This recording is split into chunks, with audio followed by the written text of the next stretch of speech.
इतना बड़ा महासम्मेलन और इस महासम्मेलन में मंच पर विराजमान हमारे भारतीय जनता पार्टी के युवा नवनियुक्त प्रदेश अध्यक्ष श्री नायब सिंह सैनी जी, सांसद कुरुक्षेत्र से, मंच पर विराजमान हमारे अपने ही इलाके से सांसद और केंद्र में केंद्रीय राज्य मंत्री मान्यवर श्री कृष्णपाल गुर्जर जी, हरियाणा सरकार में मेरे साथी मंत्री मान्यवर श्री मूलचंद शर्मा जी, स्थानीय विधायक श्री दीपक मंगला जी, श्री जगदीश नैयर जी, श्री प्रवीण डागर जी, विधायक बहन सीमा त्रिखा जी, श्री नरेंद्र गुप्ता जी, उपस्थित यहां अन्य सभी हमारे नेतागण, क्षमा करना श्री कृष्ण पवार जी जो इस कार्यक्रम में दिन रात लगे, हमारे राज्यसभा के सांसद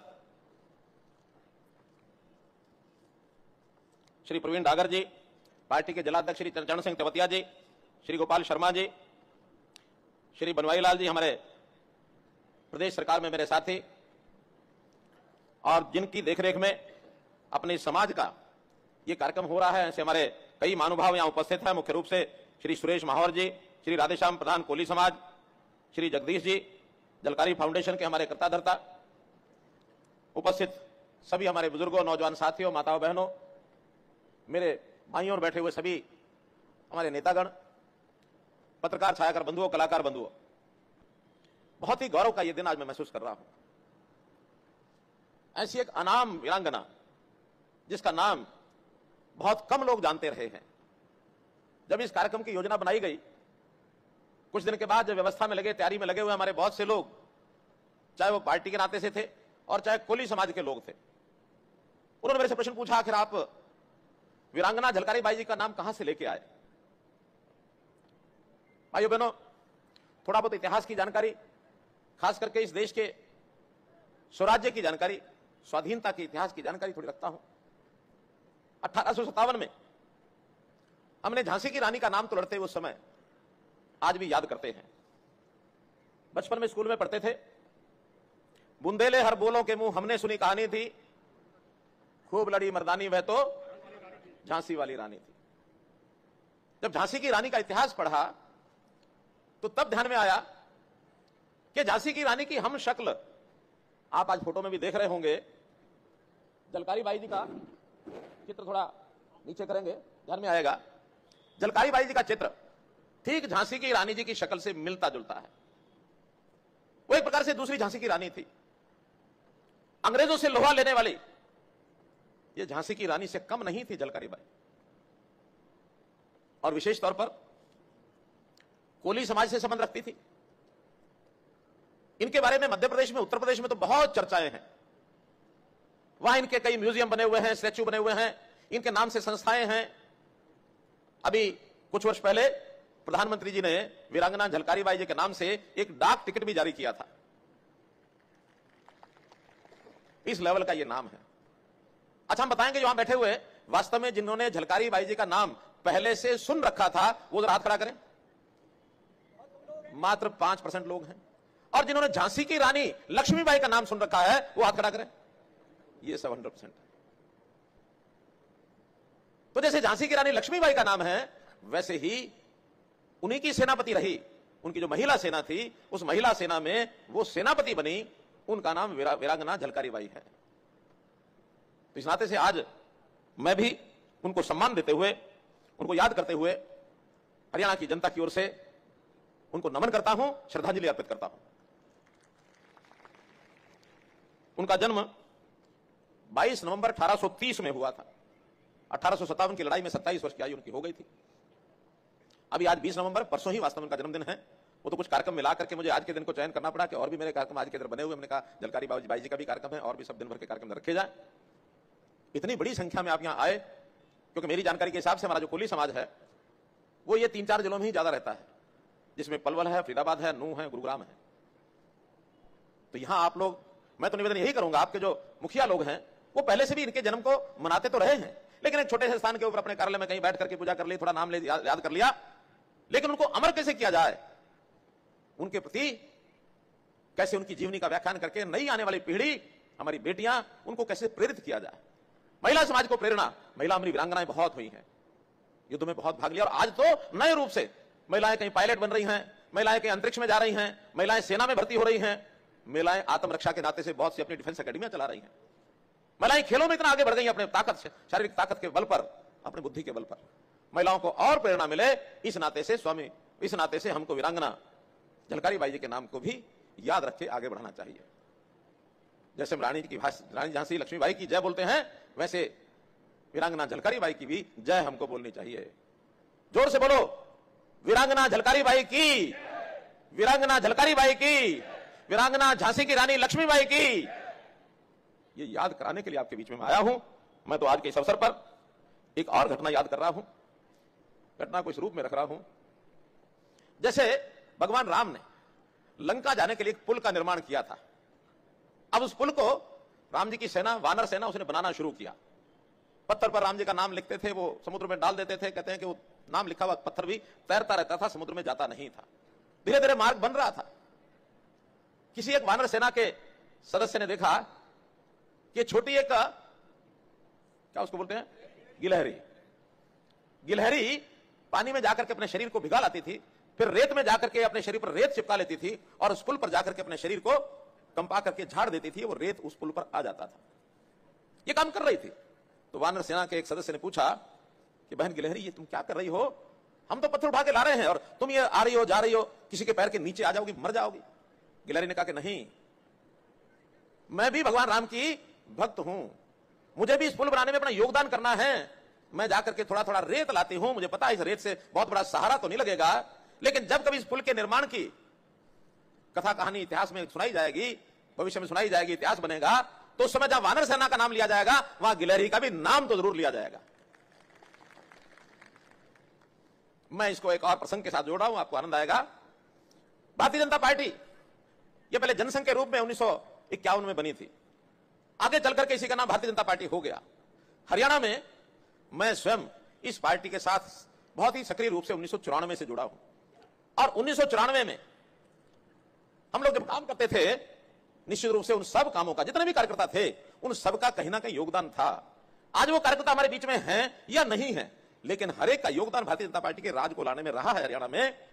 तो मैं ऐसे एक शख्स को याद कर रहा हूं जिसका संबंध आप लोगों से मैं जोड़ूंगा। वो हमारे उस समय एक महामंत्री होते थे, श्री रामफल कोहली।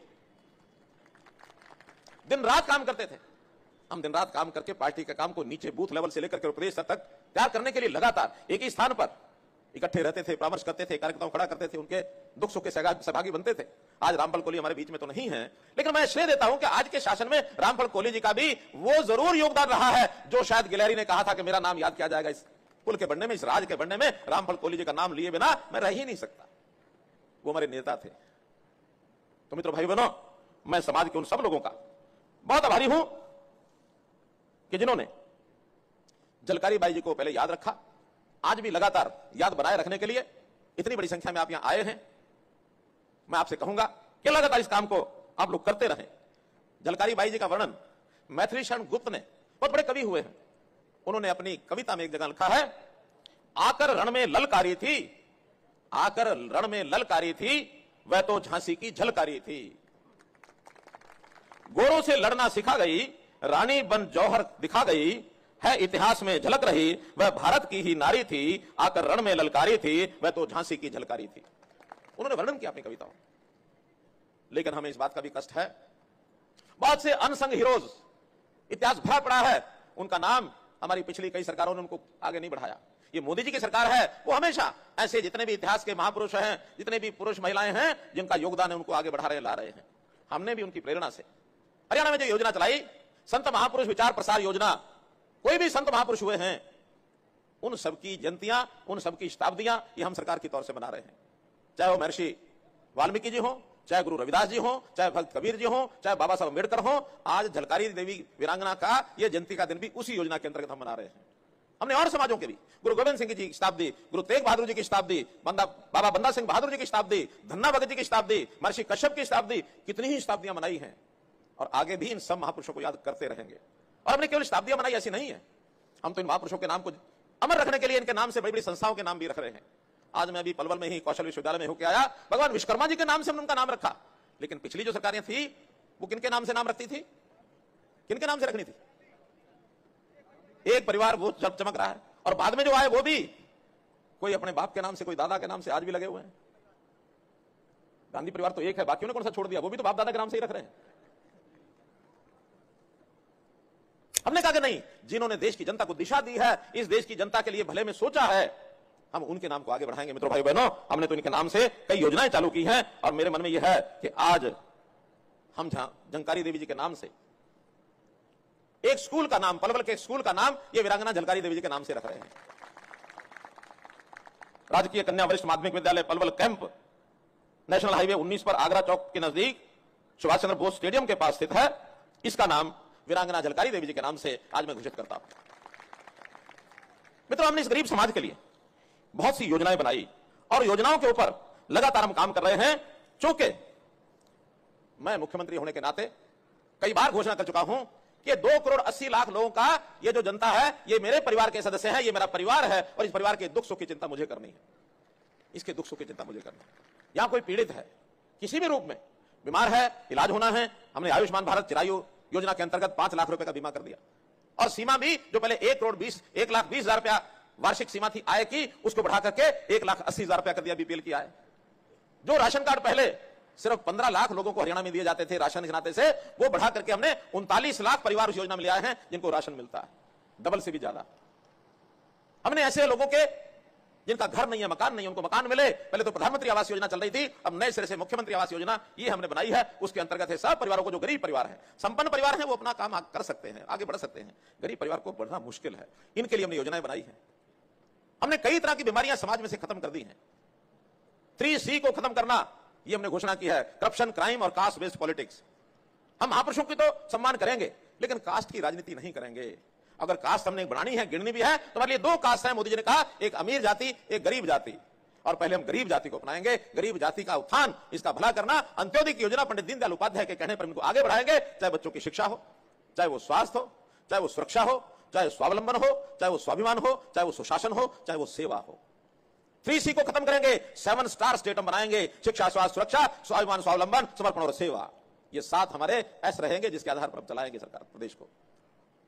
हम तो माताओं बहनों की, महिलाओं की कोई सेवा करनी है, कहीं भी कोई कठिनाई आती है उसको दूर करने के लिए तैयार हैं। स्कूली बच्चे, उनकी फीस का विषय हो, उनको प्राइवेट स्कूल में जाना तो वहां की फीस का विषय हो, उनकी वर्दी का विषय हो, ये सब हम करेंगे। मकान की मरम्मत हो, हमने 30,000 से बढ़ाकर उसको 80,000 रुपया कर दिया, ये हम देने के लिए तैयार, हम योजना बनाई है।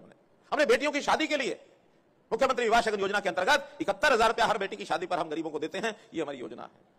इसमें चाहे वो ऐसी समाज है, चाहे वो अन्य समाज है, गरीब है तो गरीब है, इन गरीबों की योजनाएं हमने बनाई है। एक योजना हमने ऐसी भी बनाई है जिसकी चर्चा में बहुत ज्यादा की नहीं है, आज मैं पहली बार मंच से चर्चा कर रहा हूं उसकी। कभी कोई सदस्य परिवार का, गरीब परिवार का चला जाता है, विशेष तौर पर जो कमाने वाला सदस्य वो चला जाता है, तो परिवार कठिनाई में आ जाता है। उसकी मृत्यु किसी भी प्रकार से हुई हो, चाहे वो एक्सीडेंट में हुई है, चाहे बीमारी से हुई है, चाहे प्राकृतिक तौर पर कोई बात हो गई हो, लेकिन परिवार का सदस्य चला जाता है, परिवार हिल जाता है। और बहुत परिवार बार बार मांग करते हैं कि परिवार का सदस्य चला गया, हमारी कोई सहायता करिए। हर बार हर व्यक्ति को और डिमांड रखनी पड़ती है। हमने पिछले कुछ समय से ये डिमांड वाला विषय खत्म कर दिया, और गरीब परिवार जिसकी आय 1,80,000 रुपए से कम है, जो बीपीएल है, उसके लिए राशि निश्चित कर दी है। अलग अलग आय वर्ग के हिसाब से अलग अलग की है, उसके भी कारण आप समझ सकेंगे जब मैं बताऊंगा। 6 साल से 12 साल किसी भी बच्चे का किसी भी कारण से निधन होगा, उसको 1 लाख रुपया मिलेगा। यह कोई खुशी की बात नहीं है, लेकिन मन में पीड़ा आती है कि कुछ ना कुछ परिवार की सहायता की जाए। 12 से 18 साल की आयु में एक नौजवान होता है, उसका देहांत होता है, दुख भी होता है, लेकिन फिर भी 2 लाख रुपया परिवार को उसका हम देंगे। अगर 18 से 25 तक किसी नौजवान का देहांत हो जाए तो उसको 3 लाख रुपया देंगे, गरीब परिवार है तो उसको देंगे। और 25 से 45, क्योंकि ये कमाने वाले नौजवान, कमाने वाले व्यक्ति होते हैं, ये चला जाता है, परिवार का ताना बाना हिल जाता है, उस परिवार को हम 5 लाख रुपया देंगे। और 45 से 60 वालों को भी 3 लाख रुपया देंगे। तो अलग अलग श्रेणी के हिसाब से 1 लाख, 2 लाख, 3 लाख, 5 लाख, 3 लाख, इस प्रकार से हम ये परिवारों के उन सदस्यों को अपने आप जाएगा, किसी को अप्लाई करने की जरूरत भी नहीं होगी। हाँ, जब तक अप्लाई करने की बात कहते हैं तब तक आप सूचना जरूर दो, क्योंकि देहांत होने के बाद सूचना देनी पड़ेगी। तो सूचना के आधार पर हम अपने एडीसी के यहाँ एक जानकारी दे सकते हैं। हमने ओल्ड एज पेंशन बुजुर्गों की 60 साल का होने के बाद उसके घर में बैठे उसकी पेंशन पहुंचाने का काम कर रहे हैं, उसको अप्लाई करने की जरूरत नहीं है। विधवा बहनें, दुर्भाग्य होता है, फिर भी उसकी अगले जनवरी के महीने से 3,000 रुपए इन सबकी पेंशन हो जाएगी। और केवल इनकी नहीं, हमने 2 वर्ग और छांटे हैं। बहनें विधवा हो गई, दुख होता है, लेकिन अगर कोई भाई जिसकी पत्नी का देहांत हो जाए, दुख तो उसका भी होता है नहीं। तो 40 साल की उम्र के बाद अगर कोई भाई विधुर हो गया, उसको भी पेंशन देंगे। और एक कदम आगे, मान लो किसी कारण से गरीब है, 1,80,000 से नीचे आए है, 1,80,000 से नीचे आए है और किसी कारण से उसकी शादी नहीं हुई, बहुत कारण होते हैं, तो 45 साल की आयु पार करने के बाद महिला हो या पुरुष हो उसको भी पेंशन दे देंगे। ये दुख तकलीफें हैं समाज की, इन तकलीफों को शायद ही कोई समझ पाया हो। तो मित्रों भाइयों बहनों, स्कीमें तो जैसा बताया गया बहुत स्कीमें हमारे पास हैं, इन स्कीमों के कारण से हम समाज के हर व्यक्ति की चिंता करते हैं। और एक जानकारी, फिर बाद में कुछ घोषणाएं करके मैं अपनी बात समाप्त करूंगा। जानकारी तो यह है कि आज का सम्मेलन बहुत सफल सम्मेलन, आपको बहुत बहुत बधाई।